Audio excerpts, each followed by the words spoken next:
பேங்கோட quarterly results வந்திருக்கு. Q1 results வந்து பார்த்திங்கன்னா மார்ஜினலாக இன்க்ரீஸ் ஆகிருக்கு 17,000 crores. ஒரு லீடிங் பேங்க் இன் இந்தியா. நம்பி வாங்கலாம். மார்க்கெட் கேபிட்டல் வந்து 7,56 crores இருக்குது. கரண்ட் ப்ரைஸ் வந்து 848 rupees. Return on equity 17.3. Dividend yield 1.62%. November 2023 அப்புறம் ஒரு 550 rupeesலேருந்து 850 rupees வரைக்கும் போயிருக்கு.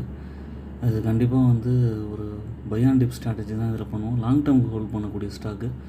நியர் டேர்மில் ஒரு 900 rupees வரைக்கும் போக வாய்ப்பு இருக்குது. ப்ராஃபிட் க்ரோத் வந்து 98.7% லாஸ்ட் 5 yearsல. ஹெல்த்தி டிவிடெண்ட் பை அவுட் 18.1% இருக்குது. சேல்ஸ் வந்து நல்லாவே இம்ப்ரூவ் ஆகிருக்கு. ரெவன்யூ வந்து பார்த்திங்கன்னா 68,000லேருந்து 1,18,000 வரைக்கும் போயிருக்கு. அனலைஸ் பண்ணிட்டு கன்சிடர் பண்ணுங்கள். என்னோடய சேனல் இன்வெஸ்ட்மெண்ட் ஐடியாஸ்